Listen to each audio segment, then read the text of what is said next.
Senhoras e senhores, muito bom dia, boa tarde, boa noite para você que me assiste. É uma satisfação imensa falar com você nesse nosso curso de resolução de provas anteriores da magistratura, né, de sentença penal. Então, nesse curso, nós vamos resolver provas de sentença penal que já foram aplicadas em concursos da magistratura, né? Esse módulo de introdução que nós estamos gravando agora é o módulo de introdução à banca FGV, né, da Fundação Getúlio Vargas. Então, nós vamos analisar, primeiramente, algumas provas aplicadas pela Fundação Getúlio Vargas. Eu vou explicar logo mais quais serão. Mas antes eu gostaria de ressaltar aqui que quando eu recebi esse convite do Sentença de Excelência para gravar esse curso de resolução de provas anteriores, eu recebi esse convite com muito entusiasmo, porque é um método que eu acredito muito, é um método que eu reputo muito eficiente, que foi um método que eu utilizei, inclusive, na minha preparação, e que funcionou tanto para a magistratura quanto para o Ministério Público. Eu vou me apresentar logo mais, mas de logo eu ressalto que hoje eu sou juiz de direito, né, no Tribunal de Justiça da Bahia, que é minha terra, minha amada Bahia, sou apaixonado pela Bahia e muito feliz em poder ser juiz aqui. E fui aprovado também, nomeado promotor de justiça no Ministério Público de São Paulo, no 93 MPSP. E quando eu estava me preparando para as carreiras de magistratura e de Ministério Público, eu sempre resolvi provas anteriores. Seja na primeira fase, seja na fase discursiva, seja na fase de sentenças ou fase prática, né, peças práticas do Ministério Público, ou mesmo na prova oral. Eu acredito, é evidente, que há diversos caminhos que levam a Roma, né? Não há método único. Conheço inúmeros aprovados, né, que estudaram das mais variadas formas e todos eles, a seu tempo e modo, conseguiram êxito. Então, primeiro ponto que eu quero que vocês entendam é esse. Não existe um método milagroso, não existe um método único de aprovação. Tem que sentar, estudar e achar aquilo que mais combina com você. Mas eu falo com muito entusiasmo da resolução de provas anteriores, porque foi algo que deu muito certo para mim. Por isso que eu estou tão feliz em poder participar desse curso de resolução de provas de sentença penal. Porque quando eu me preparei para a prova de magistratura da Bahia, né, eu resolvi inúmeras provas de sentença. E a minha prova foi aplicada pela Sebrasp. Então eu resolvi várias provas da Sebrasp. E você consegue perceber um padrão. Né? Quando eu sou professor de sentença de excelência em curso de reta final para a segunda fase da magistratura, né? TJ Mato Grosso, TJ Pernambuco, TJ São Paulo e inúmeros outros que já foram abertos. E quando a gente elabora as rodadas, a gente faz um estudo da banca, seja aquela banca que vai explicar, mas também um padrão institucional. Por exemplo, o TJ Pernambuco e o TJ Mato Grosso, o que vai orientar os enunciados que vão elaborar são as provas anteriores e o estudo daquela banca que foi formada. Né? No caso desses dois, a banca contratada, a FGV. Tá? Quando a gente estava fazendo os enunciados para o TJ de São Paulo, TJ de Santa Catarina, eu só elaboro os enunciados depois de estudar com muito esmero cada membro da banca examinadora e ver um padrão institucional das cobranças daquela prova, porque isso é um padrão que se repete. A gente vai ver isso aqui na análise das provas anteriores da FGV, mas tenha isso muito claramente. Tá? Quando eu estou gravando as aulas para o TJ de São Paulo, eu digo lá, olha só, pessoal, tradicionalmente, o Tribunal de Justiça do Estado de São Paulo, são 4 horas de prova, é uma prova rápida que você tem que fazer, né, com muitas linhas, que a instituição cobra rapidez, porque se espera de um juiz com volume de processo que vai ter em São Paulo essa característica, essa qualidade, né, de fazer com muita celeridade. Então são muitas teses ali para você resolver. E a gente elabora os enunciados e treina, faz as resoluções de acordo com aquele padrão. Né? Sem muita firula, uma sentença relativamente simples nesse aspecto de teses, mas que exige naturalmente um grau de dificuldade, mas com mais celeridade. De outro lado, o TJ de Santa Catarina, que é um concurso muito específico, que cobra um relatório detalhado, um relatório extenso. Se você vai para o TJ de Santa Catarina, você não pode se dar ao luxo de não saber fazer bem um relatório de sentença criminal. Porque lá, tradicionalmente, é exigido. Foi exigido no concurso que teve no primeiro semestre de 2024. Foi exigido no penúltimo, no antepenúltimo, no anterior. Você acha que a chance de ser cobrado agora no TJ de Santa Catarina no relatório é qual? Quase 100%. Ah, professor, pode ser que não cobre. Óbvio, óbvio. A gente não tem o dom de prever o futuro. Mas a gente tem como analisar o passado, ver características que tendem a se repetir e trabalhar com padrões e se preparar de uma forma mais eficiente. Foi isso que eu fiz. Foi isso que eu fiz na segunda fase do Ministério Público de São Paulo. Não deu outra. O Ministério Público de São Paulo, sobretudo, eu falei, rapaz, isso aqui tem cara... O meu padrão institucional caiu para mim uma contra-razão de apelação. Né? Tinha a súmula 605 do SCJ, tinha acabado de sair, do tráfico, confissão, enfim, teses que você vê que tem cheiro, tem cara de prova. Tem cara de prova. Então, quando eu vou elaborar um caso, já vejo, ó, isso aqui parece com uma prova que vai cobrar assim e assim, assim. Por quê? Porque é análise de prova. Tá? Então, eu vou falar mais sobre isso, pessoal, mas já fiz esse introito além do que eu imaginava. Aqui nós estamos no módulo de introdução à FGV, né, da Fundação Getúlio Vargas. Nós estamos no curso de resolução de provas anteriores de sentença e esse módulo é o módulo de introdução das provas da banca FGV, né, Fundação Getúlio Vargas. Porque o que vocês têm que entender é o seguinte, existem as bancas contratadas para organizar o concurso e existem as bancas contratadas para organizar e elaborar as provas, certo? Então, por exemplo, se vocês forem analisar, aqui eu já vou adiantar, né, nós vamos aqui, para esse módulo, analisar o TJ Goiás 2023, TJ Mato Grosso do Sul 2023, TJ Espírito Santo 2023, TJ Pernambuco 2022, TJ Amapá 2022. Aí vocês podem me perguntar o seguinte, professor, mas eu vi lá que o TJ Santa Catarina é FGV também, por que você não vai analisar? Perceba, lá no TJ Santa Catarina, a FGV foi contratada para organizar o concurso, para dar esse apoio logístico. Ela não elabora a prova. Quem elabora a prova é a banca própria. São os próprios desembargadores do Tribunal de Justiça de Santa Catarina. Então, é um perfil totalmente diferente das provas que a gente vai analisar aqui. Totalmente diferente. E a gente explica isso lá no curso completo do TJ de Santa Catarina. Tá? Aqui, nesse módulo de introdução à Fundação Getúlio Vargas, nós estamos analisando provas que foram elaboradas pela Fundação Getúlio Vargas. É quando a Fundação Getúlio Vargas foi contratada para organizar o concurso de apoio logístico e para elaborar as provas. Então, nesses concursos que eu li para vocês, quem elaborou foi a Fundação Getúlio Vargas. E aí vocês vão ver um padrão de cobrança, tá? Que a gente vai analisar aqui. Certo? E aí, pessoal, me apresentar aqui para vocês quem sou eu, né? Eu me chamo Iago Ferraro, aqui no Instagram, professor Iago Ferraro, tá? Sou juiz de direito e apaixonado pela docência e pelo estudo da dosimetria da pena e da sentença penal. Por que é que eu me apresento dessa forma? Eu sou juiz, né, aqui na Bahia, a minha amada Bahia, como eu disse, mas professor, me intitulo inclusive no Instagram como professor Iago Ferraro, porque sou profundo apaixonado pela docência, pelo ensino, sou filho de professora, gosto muito disso, né? Fui professor assim desde muito cedo, era monitor, fui monitor de química, de matemática, de física, fui monitor na faculdade de direito penal, contratos, fui monitor no mestrado, quando fiz mestrado, né? Ensinei em faculdade, aí saí da faculdade porque a magistratura impõe isso. Vocês vão ver, né? Vão ser juízes, vão ser juízas e vão ver como é a carreira, né? E você, quando começa na carreira, que é a entrância inicial, né? Aí você vai para o interior, né? No meu caso, fui para o interior da Bahia.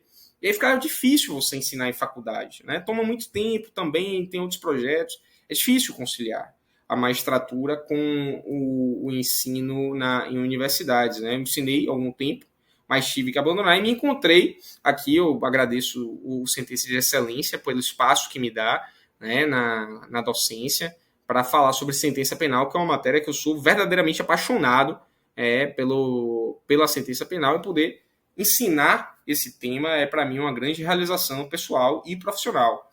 Sou autor da obra Manual de Sentença Penal, da Juspódio.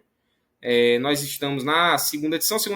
A primeira edição esgotou, a segunda edição esgotou, né? Nesse momento que eu estou gravando a aula para vocês.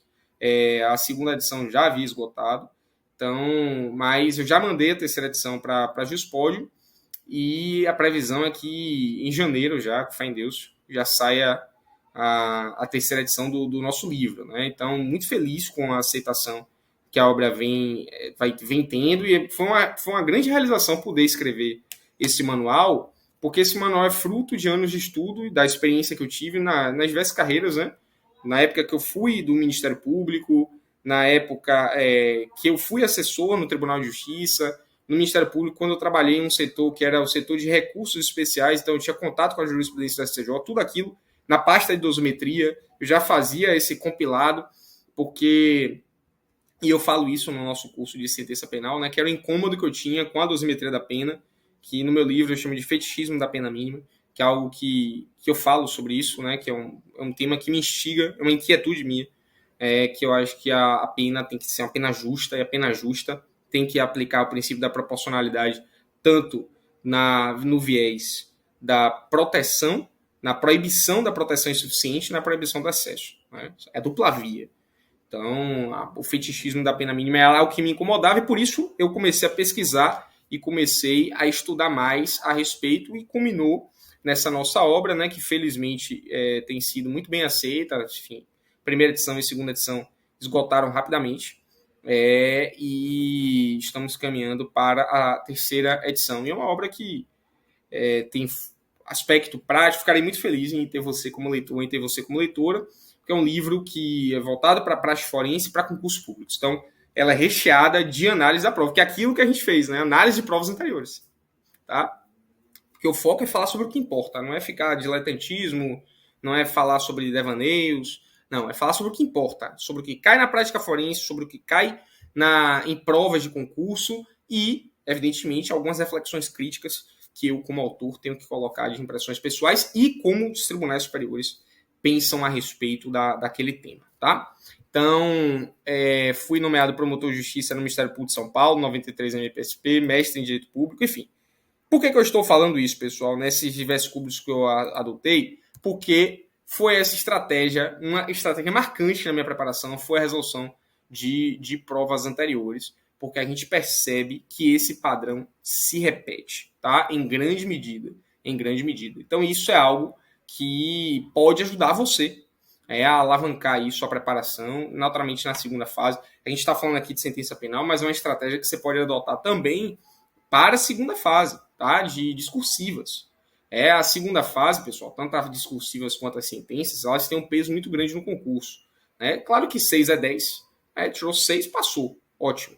Mas a gente vai mirar aqui na nota máxima, porque quanto maior a sua nota na segunda fase, melhor vai ser a sua alocação no concurso, isso vai fazer diferença na sua carreira, tá? Em questão de lotação, em questão de tudo. Sei que agora o que a gente quer é passar, obviamente, né? Mas se a gente mirar no 10, para atingir o 6 é mais fácil, tá?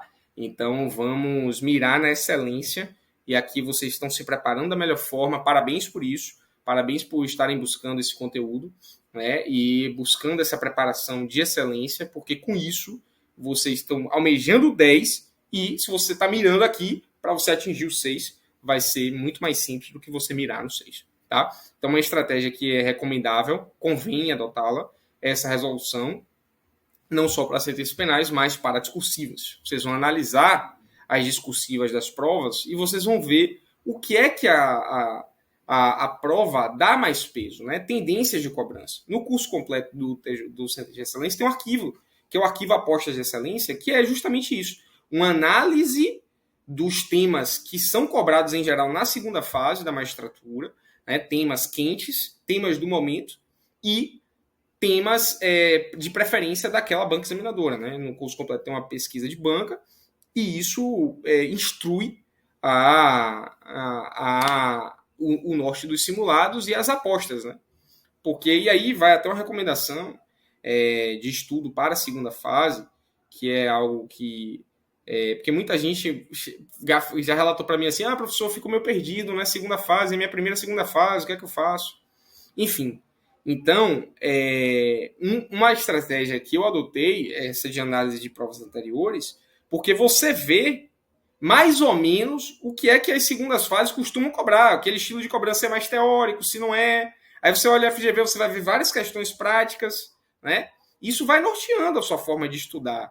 E aliado a isso, os temas que estão mais caros, temas que estão na crista da onda e de preferência da banca examinadora. Né? No caso da FGV, como uma banca contratada para organizar o concurso, e para, se for uma FGV, para aplicar também a prova, para elaborar a prova, e a resolução das provas anteriores da FGV já lhe dá esse norte em maior grau, tá?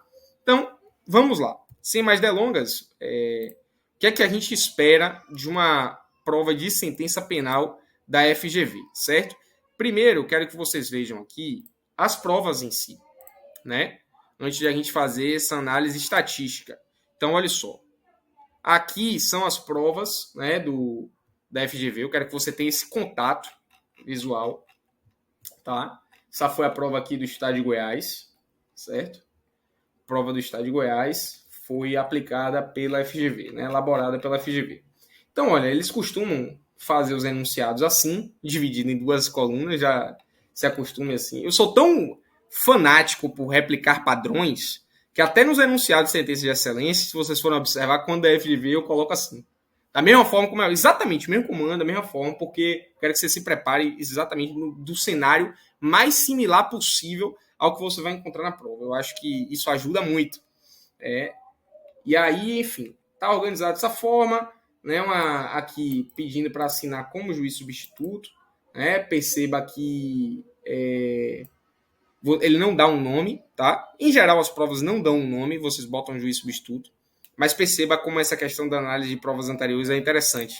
Em provas da VUNESP, tá? Que a VUNESP costuma aplicar, como foi o caso do TJ Mato Grosso passado, como foi o caso do TJ Rondônia, a VUNESP costuma dar um nome para o juiz. Aí chamou Iperião Gaia em TJ Mato Grosso. TJ Rondônia deu um outro nome lá, que você tinha que assinar como nome. Então, assim, já vai uma primeira dica aqui, e a gente vai falar isso ao longo das resoluções, mas você vai olhar o comando, tá? Você vai olhar o comando, porque se eventualmente a prova mandar assim, ó, assine como o juiz chamado doutor Iperião Gaia, você vai ter que botar lá na prova, porque o gabarito vai cobrar isso, você vai perder pontos se você botar só juiz substituto. Mas, de logo eu lhe adianto que as provas da FGV, isso daí é uma característica mais marcante da VUNESP. Pode acontecer na FGV? Pode, mas nunca aconteceu. Provavelmente não vai acontecer isso. Tá? Aí a advertência que eu faço para você é você ter que ler atentamente o comando para você assinar como está no enunciado. Nunca, jamais, em hipótese alguma, assinar com seu nome. Óbvio. Que você não vai assinar a sentença com seu nome, porque essa identificação é nota zero. Tá? Você vai assinar com seu nome quando você chegar no seu gabinete, amigo.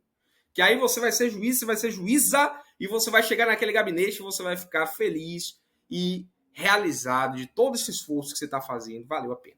Tá? Vale muito a pena, pessoal. Assim, vocês vão impactar muito positivamente a vida de muitas pessoas. A magistratura é uma carreira linda, belíssima, uma carreira cheia de responsabilidade, cheia de trabalho, cheia de demandas, né? Mas é uma carreira muito gratificante, muito recompensadora e no sentido de que você pode fazer muito, muito bem a várias pessoas. Você pode ser um instrumento de mudança social, efetivamente. Tá? Eu sou muito feliz como juiz. Então, fica aqui minha palavra de incentivo para você. Não sei que horário você está assistindo essa aula, se você está cansado, se não está, mas saiba que cada aula que você assiste, cada material de estudo que você está lendo, você está mais perto da toga. Isso é um fato, tá? Torço para que dê certo, né? Contem conosco e saiba que vai ser recompensado. Assim, eu sou um profundo incentivador de pessoas que querem fazer concurso público, porque o concurso público mudou a minha vida, o concurso público mudou a vida das pessoas que eu amo. Então, sou um profundo entusiasta e incentivador de quem quer seguir nesse caminho, né, porque me trouxe muita coisa boa, né, e eu me sinto na obrigação de retribuir essas bênçãos todas que recebi ao mundo, né, assim, se esforçar para fazer o melhor, que é nossa obrigação, né? Nossa obrigação, tá?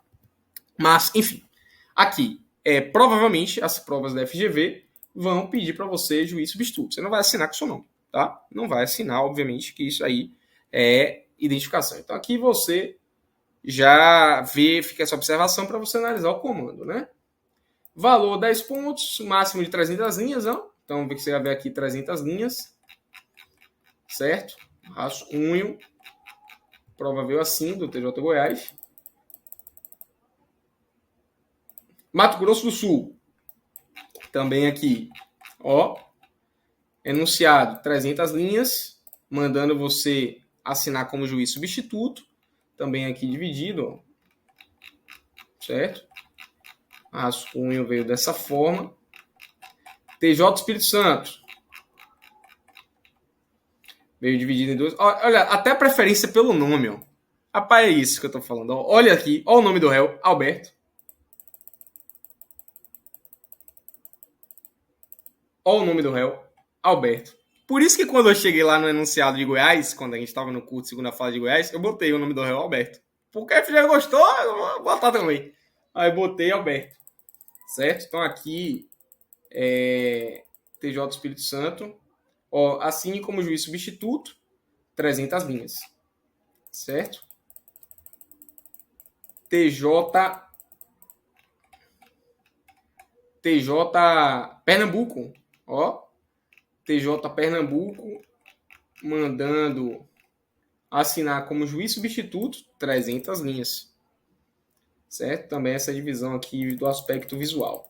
Rascunho dessa forma. E, por fim, prova aqui do TJ Amapá. Né? TJ Amapá também mandando 10 pontos. Né? Aqui, na solução das provas,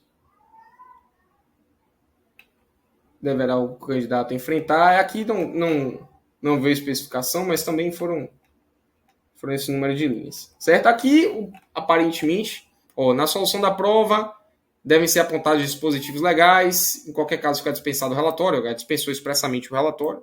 Certo? Entendendo o candidato que a hipótese de proferir sentença condenatória, deverá fixação na pena, enfrentar todas as circunstâncias judiciais. Em relação, deverá escrever ao menos sobre o meio jurídico, enfrentar todas as questões, dados de fato. Pronto. Aqui, se a prova não dá instrução de como você assinar, perceba que todas as outras mandou você assinar como juiz substituto. Se a prova não diz como você deve assinar, como é que você assina? Nesses casos, eu boto juiz substituto ou juiz de direito substituto. Como aqui está escrito juiz de direito substituto, eu botaria juiz de direito substituto. Ah, professor, e se não tivesse aqui, eu prefiro sempre botar, é como eu escrevi no meu livro de manual, né? Sentença penal. Eu escrevo como cargo do edital. Aqui, se o edital está chamando de juiz de direito substituto, eu boto juiz de direito substituto, certo? Mas, enfim, se você botar juiz de direito substituto, juiz substituto, você está na zona segura. É óbvio, você vai assinar como a prova manda. Se ela mandar você assinar como Iago Ferrari, você assina como Iago Ferrari. Se a prova mandar você assinar como juiz substituto, você assina como juiz substituto. Se a prova não mandar você assinar com nome nenhum, você assina como juiz substituto ou juiz de direito substituto, como preferir. Preferencialmente como está escrito em algum lugar, como aqui está juiz de direito substituto, mas se você não tiver nada, você bota juiz substituto ou juiz de direito substituto, porque isso daí não vai ser identificação. Você não pode botar seu nome, né? Óbvio. Tá? Em nenhuma hipótese. Você pode botar seu nome, que aí a identificação é 0. É um abraço. Perfeito, pessoal. Então aqui, olha só. Como foi a estrutura do TJ Goiás 2023? A prova com 3 réus, tráfico e associação. Aí a prova mandava você absolver da associação, ó.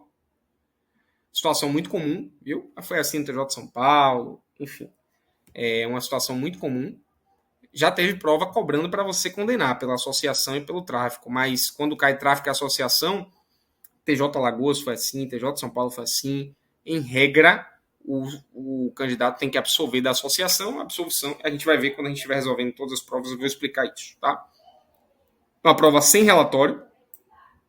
Lembrando aqui logo, e eu explico isso lá nas aulas de resolução, mas logo o seguinte: toda sentença que você vai escrever como futuro juíza, tem que ter relatório. Né? Salvo quando a lei expressamente expõe que aquele que é juizado, mas enfim, não vem ao caso.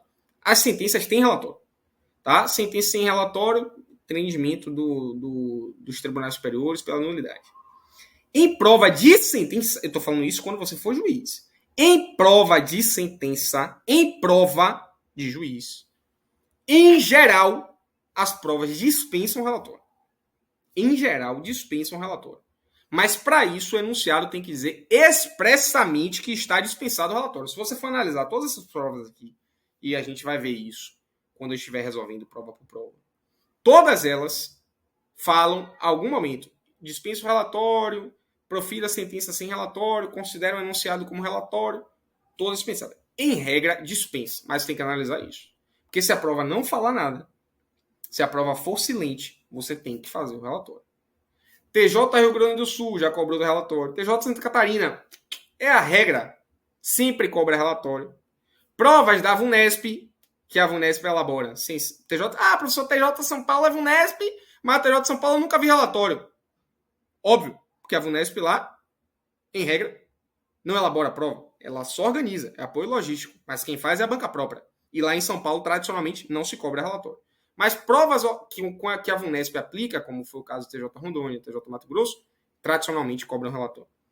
Mas provas da FGV, e aqui o nosso módulo é de introdução à FGV, tradicionalmente não cobram relatório. Tradicionalmente, as provas da FGV dispensam relatório, tá? Aqui é uma TJ Mato Grosso do Sul sem relatório, TJ Espírito Santo sem relatório, TJ Pernambuco sem relatório, TJ Amapá sem relatório, tá? Mas se você é aluno também do curso Completo de Sentença de Excelência, lá tem eu falo sobre isso, enfim, é uma imersão na sentença penal. É outro propósito, né? Que é um curso de resolução de provas anteriores, que tem um propósito X. Lá é um outro propósito de imersão na sentença penal, que é, enfim, bater os 26 pontos ali da estrutura da sentença, né?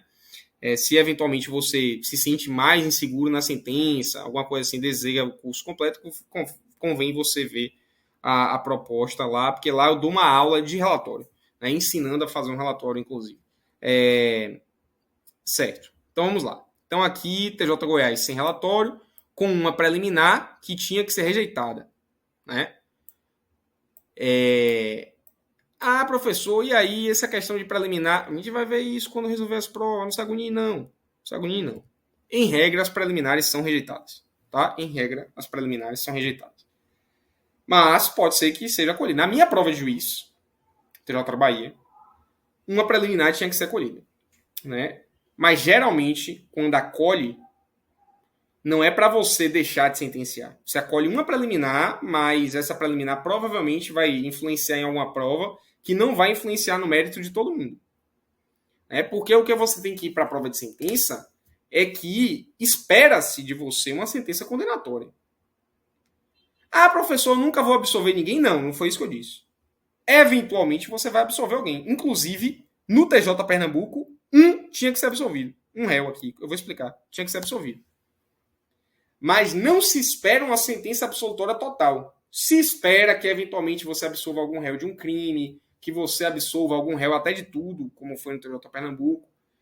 Mas alguém vai ter que ser condenado, provavelmente, né? Alguém, eu não falo 100% de certeza, porque não sou eu que vou fazer sua prova, mas 99% de certeza. Né? É o que historicamente aconteceu.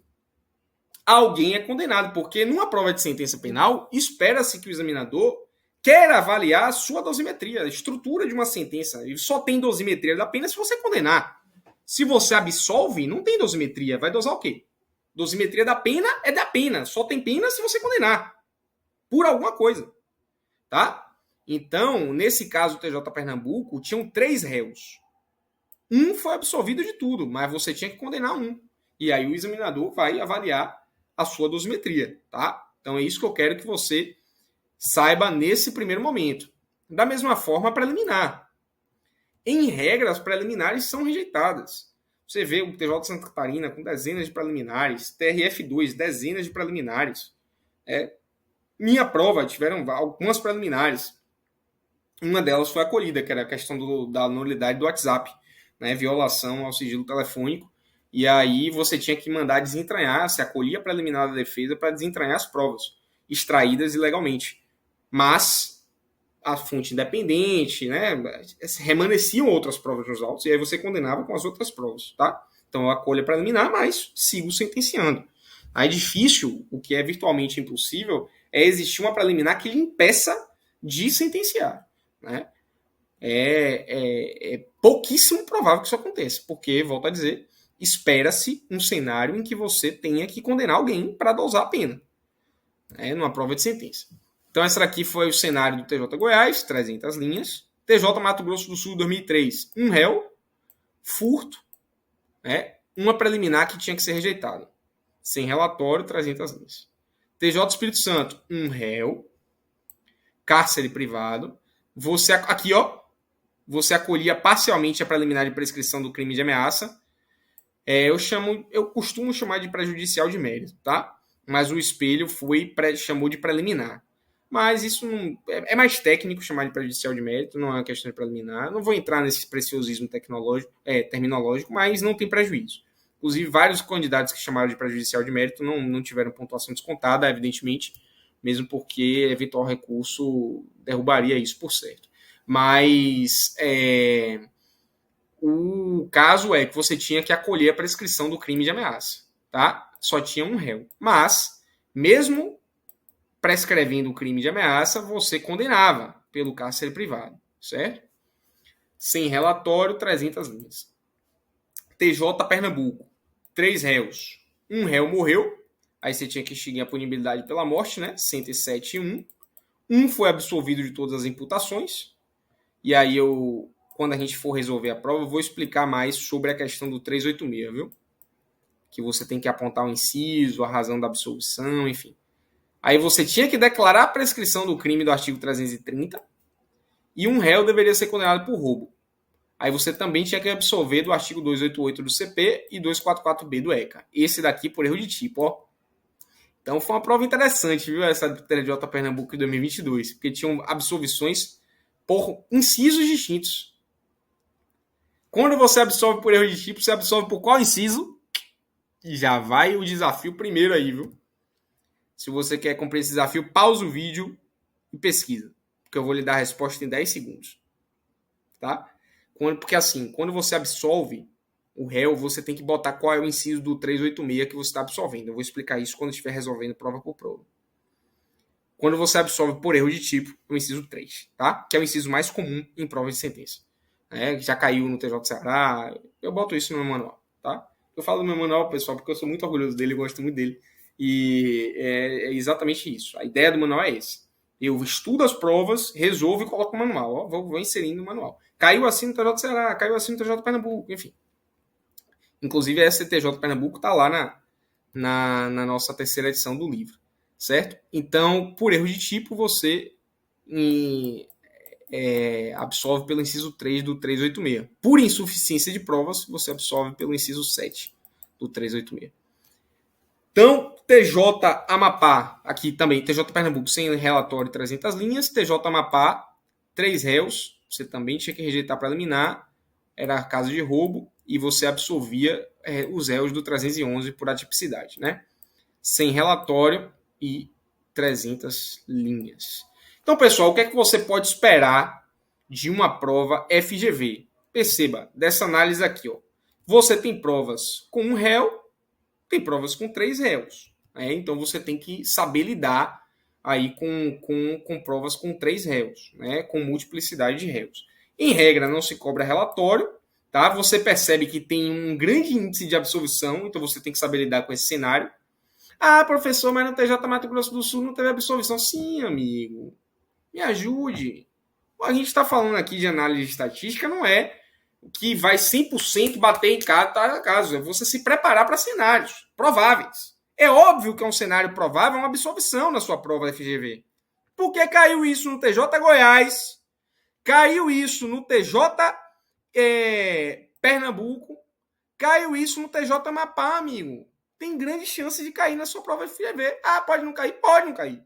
Mas pode cair. Então, se prepare para isso, porque já caiu 3 vezes. Pode cair mais, claro que pode. Tá? Então, a gente vai treinar essa técnica aqui, como é que você faz de absolução, como é que você coloca no dispositivo, enfim. Tá?